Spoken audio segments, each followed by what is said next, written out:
Hello and welcome to EV Motoring. Today we're out here at the Chicago Drives Electric Week. Actually, it's a weekend event here thrown by the Chicago Auto Trade Association. The C40 Recharge, this is the coupified kind of fastback styling.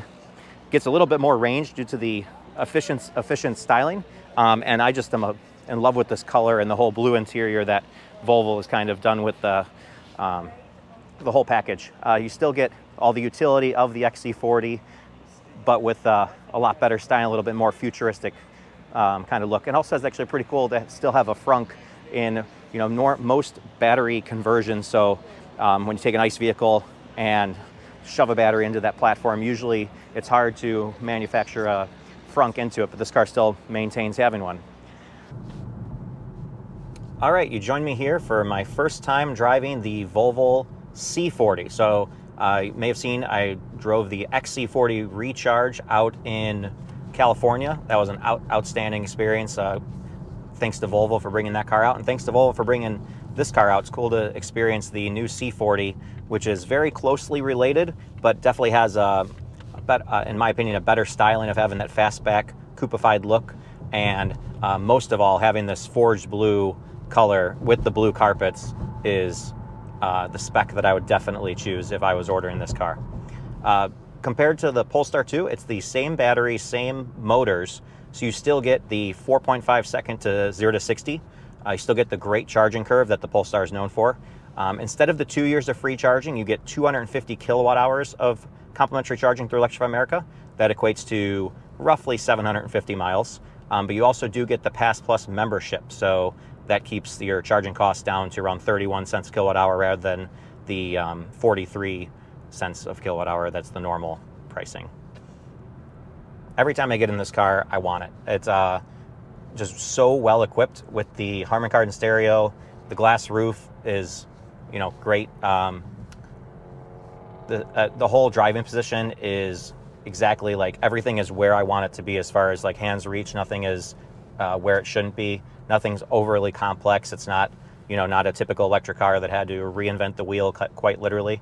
So it's nice that everything functions like a normal car, but you get the electrification. Another cool feature is the texture here on the dash. This is, I believe, some mountains in Sweden. It's the topographical map. I don't know if the camera picks that up, but we'll try. Now, once we get around this turn, we'll give it a little squirt of electrons. And like the Polestar 2, that 0 to 60 time is quite addictive. A little bit different gauge cluster than the Polestar 2, but still everything's where you want it to be. Tells you the 78% battery remaining.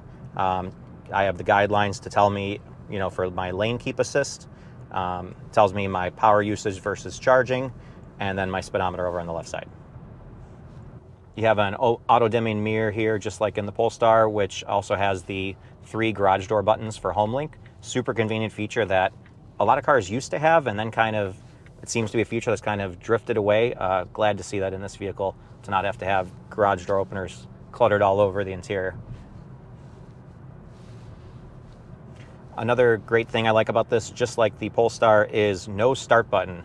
A lot of people think you need a start button to make a car function, but this is much more intuitive. It just has a sensor in the seat, so as soon as I get in, the car is ready to go. Put your foot on the brake, put it in drive or reverse, and when you're done, put it in park and get out of the car, and the car will turn itself off.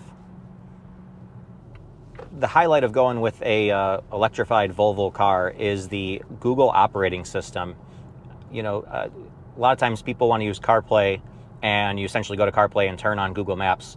This car has the Google Maps with traffic, everything integrated. If I put in a destination, it factors in what state of charge I'll arrive with, as well as adding charging stops along the way where needed. You can specify which chargers you prefer. So, if you need to add one charging stop, it'll give you a collection of ChargePoint, Electrify America, EVgo, and you can choose the one that you prefer to use, which in most cases, the Electrify America will be the fastest charger, which can deliver the power that the Volvo can accept. So with that, that's a wrap for the quick spin here in the Volvo C40. Big thanks to the Chicago Auto Trade Association, as well as Volvo Cars for bringing this really great spec C40 out for us to drive. And if you found this content helpful, please do like and subscribe. Really helps the video reach more people. And take care until next time.